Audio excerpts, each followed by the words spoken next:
Cette vidéo a pour objectif de s'entraîner à un exercice du brevet, à savoir rédiger un développement construit d'une vingtaine de lignes. Alors ici, le sujet, c'est essayer de comprendre l'influence de l'Union européenne dans le monde et de voir aussi les limites de son rayonnement.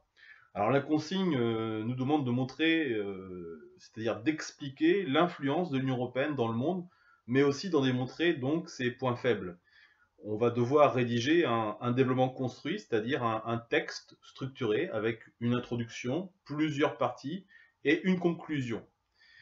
Le sujet nous interroge sur le sens du mot influence et du mot rayonnement, qui doit nous amener à développer la notion aussi donc de puissance.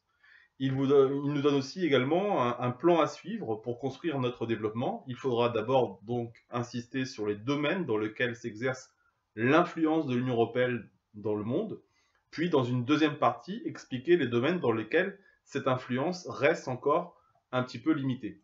Pour commencer ce paragraphe, on va débuter par une introduction en disant tout simplement, premièrement, que l'Union européenne, en constante construction depuis les traités de Rome de 1957, qui a donné naissance notamment à la communauté économique européenne, est aujourd'hui une puissance mondiale, c'est-à-dire qu'elle est capable d'influencer les autres pays du monde dans de nombreux domaines.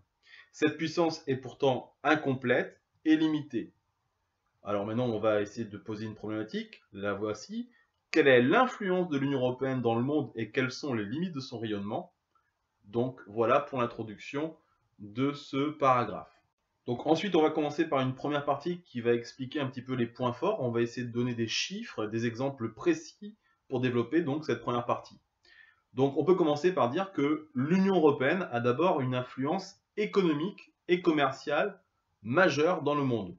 Avec plus de 500 millions d'habitants, l'Union européenne est un marché de riches consommateurs, unis dans un vaste espace de libre-échange et de libre circulation, notamment depuis 1992 et le traité de Maastricht.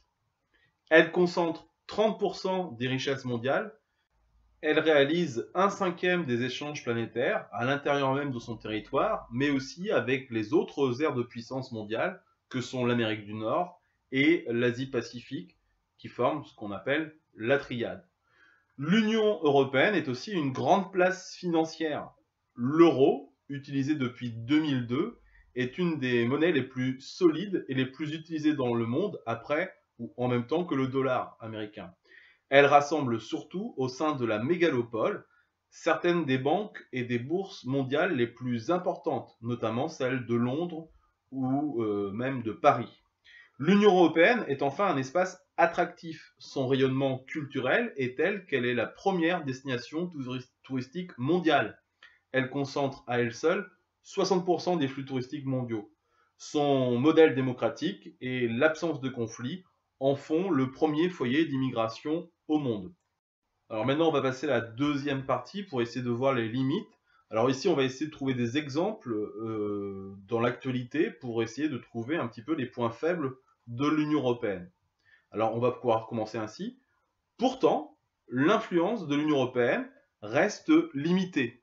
Dans les domaines diplomatiques et militaires, elle apparaît trop souvent divisée et inefficace car chaque pays a gardé son armée nationale et sa diplomatie propre. Elle parle rarement d'une seule voix à l'ONU et n'est pas représentée au Conseil de sécurité. Puissance politique en construction, elle montre de nombreuses fragilités, notamment depuis que le Royaume-Uni a décidé de quitter l'Union européenne par un référendum en 2017, ce qu'on appelle le fameux Brexit. Partout en Europe, de plus en plus d'Européens sont méfiants aussi vis-à-vis de l'Union européenne en la rejetant complètement parfois. La montée de cet euroscepticisme est un véritable frein à la poursuite de la construction européenne.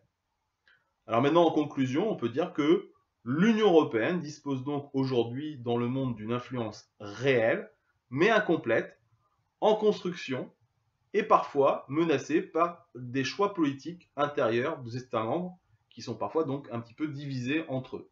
Voilà pour cette réponse à cette question que vous pourriez avoir à développer au brevet.